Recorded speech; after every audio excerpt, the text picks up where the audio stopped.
ಅಪರಾಧ ತಡೆ ಮಾಸಾಚರಣೆಯನ್ನು ಆಚರಣೆ ಮಾಡ್ತಾ ಇದ್ದೇವೆ.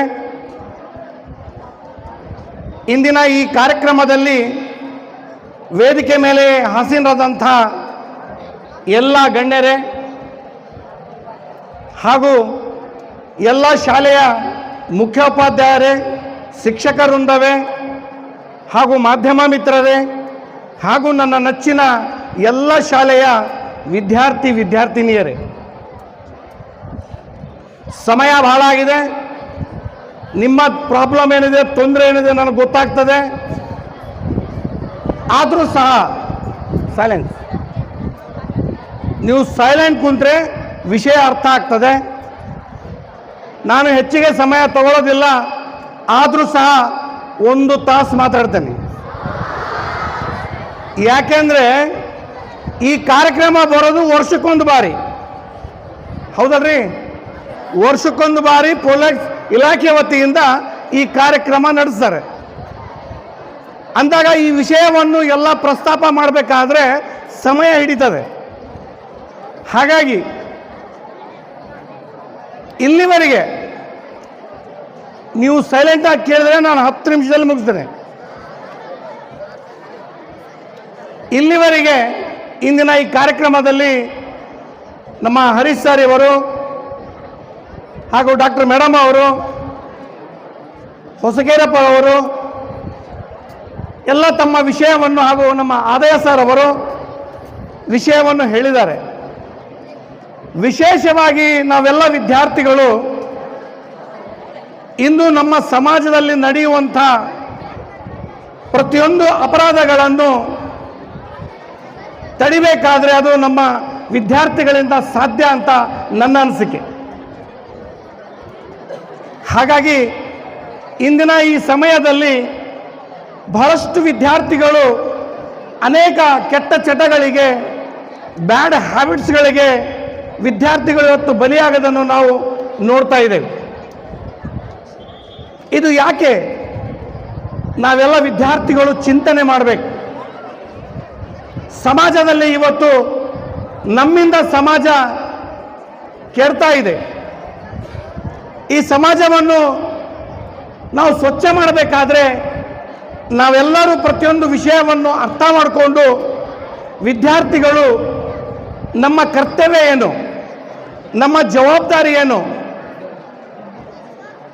ನಾವು ಸಮಾಜದಲ್ಲಿ ಚೆನ್ನಾಗಿ ಓದಬೇಕು, ಬರೀಬೇಕು, ಒಳ್ಳೆ ಸ್ಥಾನಮಾನದಲ್ಲಿ ಹೋಗಬೇಕು, ನಮ್ಮ ಭವಿಷ್ಯವನ್ನು ಉಜ್ವಲನಾಗಿ ಮಾಡ್ಕೋಬೇಕು, ನಮ್ಮ ಲೈಫ್ ಬ್ರೈಟ್ ಆಗಬೇಕು. ಇದನ್ನೆಲ್ಲ ನಾವು ಚಿಂತನೆ ಮಾಡಬೇಕು.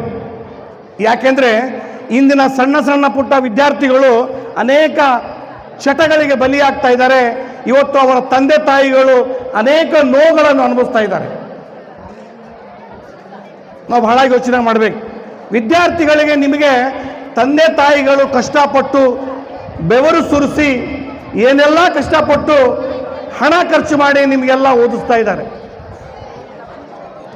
ನೀವು ಅದನ್ನು ಯೋಚನೆ ಮಾಡಬೇಕು.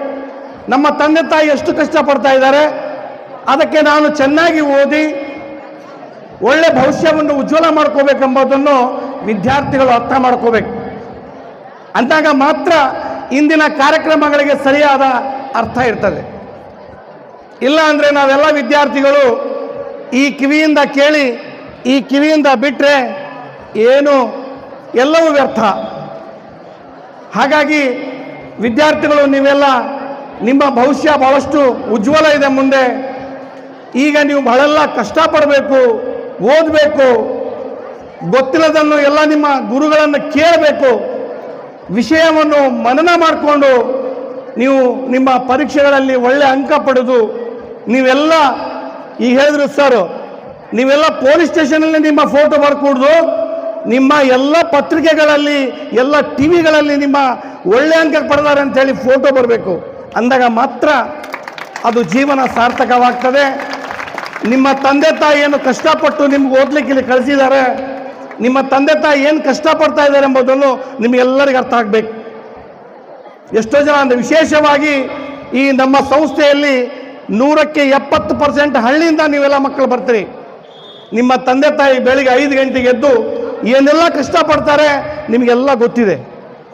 ಬೆಳಗ್ಗೆ ಎದ್ದು 5 ಗಂಟೆಗೆ ಹೊಲಕ್ಕೆ ಹೋಗ್ತಾರೆ, ನಿಮಗೋಸ್ಕರ ದುಡಿತಾರೆ, ನಿಮಗೋಸ್ಕರ ಏನೆಲ್ಲ ಸಾಲ ಸೂಲ ಮಾಡಿ ಹಣ ಕಲೆಕ್ಟ್ ಮಾಡಿ ನಿಮಗೆ ಫೀಸ್ ಕಟ್ಸ್ತಾರೆ, ಓದಕ್ಕೆ ಕಳಿಸ್ತಾರೆ, ಡ್ರೆಸ್ ಕೊಡಿಸ್ತಾರೆ, ಎಲ್ಲವನ್ನು ಮಾಡ್ತಾ ಇದ್ದಾರೆ. ಇದನ್ನು ನೀವು ಅರ್ಥ ಮಾಡ್ಕೋಬೇಕು. ತಂದೆ ತಾಯಿಗೆ ದ್ರೋಹ ಆಗಿದ್ರೆ ನಿಮ್ಮ ಭವಿಷ್ಯ ಉಜ್ವಲ ಆಗೋದಿಲ್ಲ, ನಿಮ್ಮ ಜೀವನ ಸಾರ್ಥಕ ಆಗೋದಿಲ್ಲ. ಹಾಗಾಗಿ ವಿದ್ಯಾರ್ಥಿಗಳಿಗೆ ನಾನು ಹೇಳೋದು ಪದೇ ಪದೇ ಇದ್ದೇನೆ, ನೀವೆಲ್ಲ ಚೆನ್ನಾಗಿ ಓದಿ, ಒಳ್ಳೆ ನಿಮ್ಮ ಭವಿಷ್ಯ ಉಜ್ವಲ ಮಾಡಿಕೊಳ್ಳಿ. ಇಂಥ ಚಟಗಳಿಗೆ ಬಲಿಯಾಗಬೇಡಿ. ಭವಿಷ್ಯ ಇನ್ನು ಬಹಳಷ್ಟು ಮುಂದೆ ಬಹಳಷ್ಟು ಭವಿಷ್ಯ ಇದೆ. ಹಾಗಾಗಿ ಇವತ್ತಿನ ಈ ಕಾರ್ಯಕ್ರಮದ ಮುಖಾಂತರ ನೀವೇನೆಲ್ಲ ವಿಷಯಗಳನ್ನು ತಿಳ್ಕೊಂಡಿದ್ದೀರಿ ಅದು ಕೇವಲ ನಿಮ್ಮಷ್ಟಕ್ಕೆ ಸೀಮಿತವಾಗಿ ಕೂಡದು, ಅದು ನಿಮ್ಮ ಓಣಿಯಲ್ಲಿ, ನಿಮ್ಮ ವಾರ್ಡ್ನಲ್ಲಿ, ನಿಮ್ಮ ಓಣಿಯಲ್ಲಿ ಎಲ್ಲರಿಗೆ ಹೇಳಬೇಕು. ನಿಮ್ಮ ತಂದೆ ತಾಯಿ ಅಣ್ಣ ತಮ್ಮ ಎಲ್ಲರಿಗೆ ತಿಳಿಸ್ಬೇಕು. ಇಂಥ ಚಟಗಳಿಗೆ ಬಲಿಯಾಗೋದ್ರಿಂದ ನಮ್ಮ ಆರೋಗ್ಯ ಕೆಟ್ಟೋಗ್ತದೆ, ಸಮಾಜ ಹಾಳಾಗ್ತದೆ, ಮನೆ ಹಾಳಾಗ್ತದೆ, ಹಾಗಾಗಿ ನಮ್ಮ ಆರೋಗ್ಯ ಹಾಳಾಗ್ತದೆ. ಇವೆಲ್ಲವನ್ನು ಅರ್ಥ ಮಾಡಿಕೊಂಡು ನಾವೆಲ್ಲ ಹೇಳಿದರೆ ಇವತ್ತಿನ ಕಾರ್ಯಕ್ರಮಕ್ಕೆ ನಿಜವಾಗಿ ಅರ್ಥವಾಗ್ತದೆ ಅಂತೇಳಿ, ಸಮಯ ಭಾಳಾಗಿದೆ, ನನಗೆ ಮಾತಾಡಲಿಕ್ಕೆ ಅವಕಾಶ ಮಾಡಿಕೊಟ್ಟಂಥ ವೇದಿಕೆ ಮೇಲಿದ್ದಂಥ ಎಲ್ಲರಿಗೂ ವಂದಿಸಿ ತಮ್ಮೆಲ್ಲರಿಗೂ ನನ್ನ ನಮಸ್ಕಾರ ಹೇಳುತ್ತಾ ನನ್ನ ಮಾತನ್ನು ಮುಗಿಸುತ್ತೇನೆ. ಜೈ ಹಿಂದ್, ಜೈ ಕರ್ನಾಟಕ ಮಾತು. RTV ಕನ್ನಡ, ಚಿನ್ನದ ನಾಡಿನ ಕನ್ನಡಿಗರ ಧ್ವನಿ. ನಮ್ಮ ಚಾನಲ್ ವೀಕ್ಷಿಸಿದ ನಂತರ ಲೈಕ್ ಮಾಡಿ, ಶೇರ್ ಮಾಡಿ, ಸಬ್ಸ್ಕ್ರೈಬ್ ಮಾಡಿಕೊಳ್ಳಿ. ರಾಯಚೂರು ಜಿಲ್ಲೆಯ ಪ್ರತಿನಿಧಿ ಶ್ರೀನಿವಾಸ್ ಮಧುಶ್ರೀ, ಹಟ್ಟಿ ಚಿನ್ನದ ಗಣಿ. ಧನ್ಯವಾದಗಳು.